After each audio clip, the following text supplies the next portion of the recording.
साक्रीमध्ये शेतकरी शेतमजूर यांचा मेळावा, सत्यशोधक शेतकरी सभा, सत्यशोधक ग्रामीण कष्टकरी सभेचा मंगळवारी सकाळी साक्री कृषी उत्पन्न बाजार समितीच्या आवारात संपन्न झाला.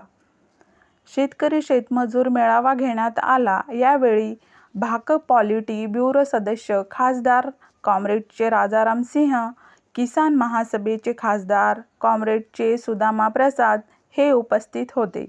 अध्यक्षस्थानी यशवंत मालचे हे होते.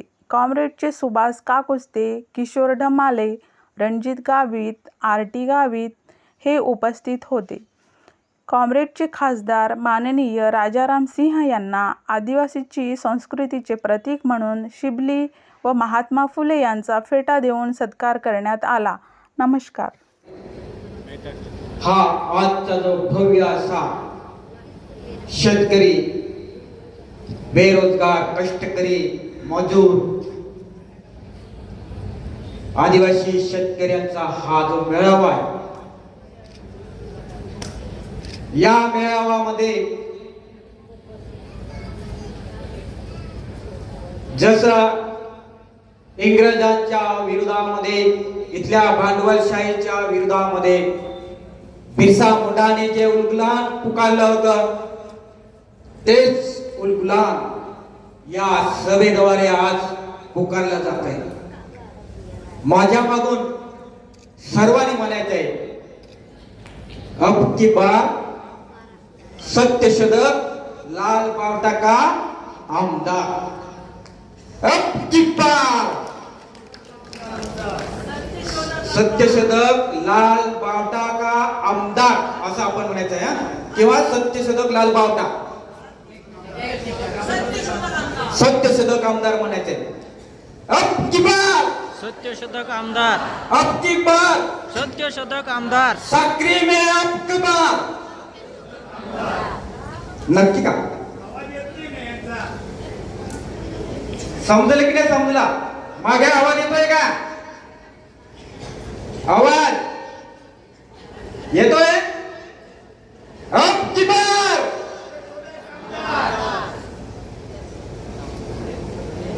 आज ही जी गर्दी आहे, प्रत्येकाने जर मनावर घेतला, प्रत्येकाच्या घरी मुले, सून, जावाई, नातेवाईक या सगळ्यांना जर आपण लाल बावट्याची भूमिका जर सांगितले,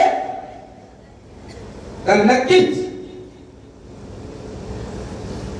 यावर्षी आपला आमदार हा विधानसभेमध्ये आहे. आणि का गरजेचं आहे हे सांगण्यासाठी ही आजची सभा. दिल्लीहून आलेले लालबावट्याचे खासदार, जसा आजच्या आपल्या महाराष्ट्रामध्ये किंवा आपल्या साक्री तालुक्यामध्ये किंवा नंदुरबार जिल्ह्यामध्ये पाण्यासारखा जो पैसा ओतला जातोय निवडणुकामध्ये, तसा पैसा ओतला नाही, पैसे वाटले नाही. कारण की आपल्यासारखे गरीब घरातून आपल्यासारखे संघर्ष करत, आपल्यासारखेच आपल्या लोकांसाठी आपल्या बरोबर राहणारे, रात्र दिवस आपल्या लोकांसाठी, आपल्या लोकांच्या हक्कासाठी, जमिनीवरची लढाई असेल, कागदावरची लढाई असेल, जन्मदिनी लढाई असेल, या सगळ्या लढाईमध्ये आपल्या लोकांबरोबर राहणारे. आणि ज्यावेळेस ही लोकसभेची निवडणूक जाहीर झाली, त्यावेळेस काराकाट लोकसभा, जसं आपल्या धुळे, आपल्या साक्री, नंदुरबार लोकसभा जसं आहे, तसंच कारेकाट लोकसभा क्षेत्र आहे. या क्षेत्रामधल्या आदिवासी कष्टकरी शेतकऱ्याने स्वस्फूर्तीने 20-20, 30-30, 40-40 रुपये एकत्र केले आणि आपल्या खासदाराला निवडून आलं. ही धमक फक्त आपल्यामध्ये आहे, ही धमक फक्त लाल बावट्यामध्ये आहे. कष्टकऱ्यांच्या, शेतकऱ्यांचे पैसे हडप करणारे, आदिवासींच्या, शेतकऱ्यांच्या योजनांचे पैसे हडप करणारे, आपल्या इथले आमदार असतात किंवा जे सत्तामध्ये बसलेले आहेत, बीजेपी, शिवसेना आणि राष्ट्रमध्ये, हे जे तीन चौकडी जे बसलेले आहेत, हे तीन जण या महाराष्ट्रामध्ये एक धुमाकूळ माजवलेला आहे. सगळ्या सरकारी आपल्या आदिवासींच्या योजनांचे पैसे, शेतकऱ्यांच्या योजनांचे पैसे या देशामधल्या, या महाराष्ट्रामधल्या कर्जबाजारी होऊन शेतकरी आत्महत्या करतात, त्याला मदत म्हणून दिली जाणारे जे पैसे होते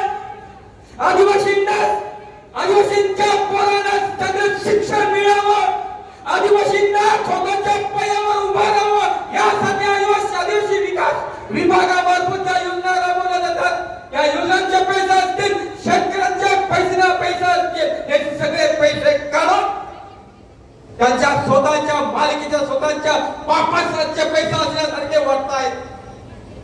5 वर्ष संपले होते, जेव्हा विधानसभेच्या निवडणूक जवळ आले, तेव्हा लाडकी बहीण सांगून 1500 रुपयाची भीक देत आहे.